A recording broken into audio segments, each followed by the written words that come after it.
Bismillahirrohmanirrohim. Assalomu alaykum barchaga. Hurmatli akalar, hurmatli ukalar, hurmatli kanalimizni muntazam kuzatib borayotgan do'stlar.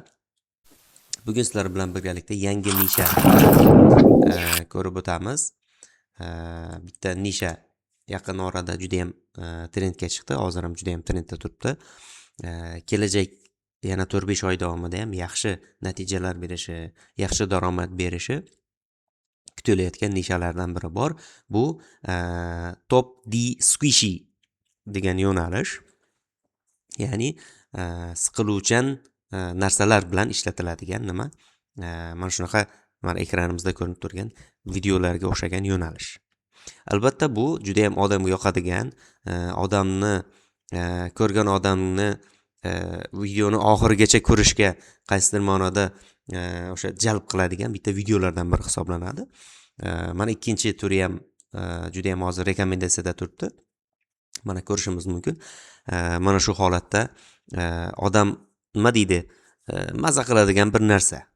Odamga aynan ko'pincha ayol qizlarimiz mana shunday narsalarni yaxshi ko'radi. Ya'ni ugrilar siqishni, mana shunday narsa siqishni ko'pincha ularga yoqadi mana shu narsa. Mana shu insonni mana yuzda narsalar tiqilgan bo'ladi. O'shani nima qiladi? Tozalash. Masalan, mana shunday qilib turib siqib tozalab, chiroyli yaxshi odam holatiga olib kelish.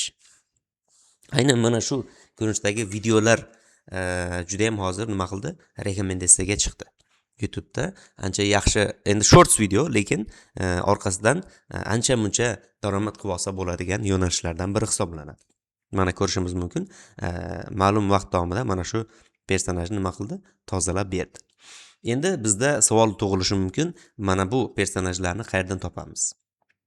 Bularni to'g'risi men o'sha uzun marka tanlovlarni ham bir qarab ko'rish kerak. Men to'g'risi buni qarab ko'rmadim, lekin bularning o'zining sayti bor ekan, mana DL Pimply Popper Toys deb nomlanar ekan bu narsalar. Mana ko'radigan bo'lsak, mana $70. Ichida ko'rishimiz mumkin, mana hamma narsasi bor. Shprislari, boshqalari. Mana ichiga tiqadigan narsalari ham bor o'zi. Shpris orqali tiqib, o'zingiz yana qayta harakat qilib buni to'g'rilayverasiz. Mana keyingisi bor, misol uchun. $29liklari bor mana bunda. $40ligi, $43ligi bor. Har xil turlarda nima ekan mavjud. Mana bu boya birinchi ko'rgan videomizdagi holat. Mana bular. Mana siqib, mana shularni sotib olib agar ishlatadigan bo'lsangiz, menimcha bularni yana o'rniga qo'ysa bo'ladi. Mana bu narsalar o'rniga endi to'g'ri vaqt olishi mumkin, lekin olib 2-3 marta qayta video qilib olsa bo'ladigan narsalar. Mana bu yerda mana tayyorlash anavlarini ham ko'rsatgan. Qanday tayyorlanadi, boshqa qanday bularga erishish mumkin. Keyingisi yana bitta sayti bor ekan, Squeeze Look. Mana bunaqa videolar, mana qo'yib beraman hozir, mana. Mana shunday narsalar, yopishqoq narsa bu, qo'lga yopishadigan narsalar. Mana shu ham albatta cho'zinchoq, yopishqoq narsalar juda ham hozir rekomendatsiyada turayotgan yo'nalishlardan biri hisoblanadi.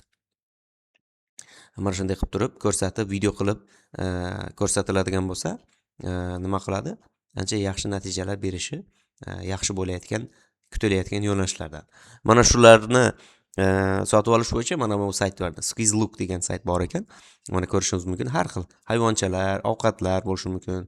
Boshqa narsalarni ham mana shu yerda mana tulkicha, yostiqchalar, har xil o'zimizga kerak bo'lgan narsalardan zakaz qilib turib, mana daji hattoki mana so'mda ko'rsatgan.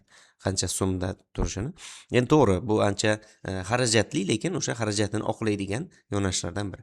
Men o'sha aytaman, tekin deb turib, juda ham ko'p tarqalib ketgan, juda ham ommabop bo'lib ketgan yo'nalishlarga qiziqmanglar. Ulardan natija qilish qiyin bo'ladi. Yuraverasiz oylab, yillab. Pullik bo'lsa ham, mayli tanish topmi, o'sha sponsor topmi, mana shunday ishlar qiling, natijasi bo'lsin.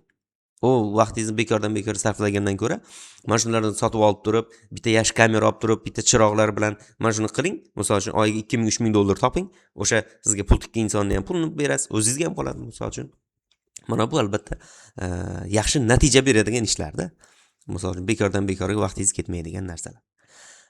Demak, bugun ko'rib o'tmoqchi bo'lgan narsalarimiz mana shulardan iborat edi. Keyingi videolarda ko'rishguncha xayr, sog' bo'ling, salomat bo'ling.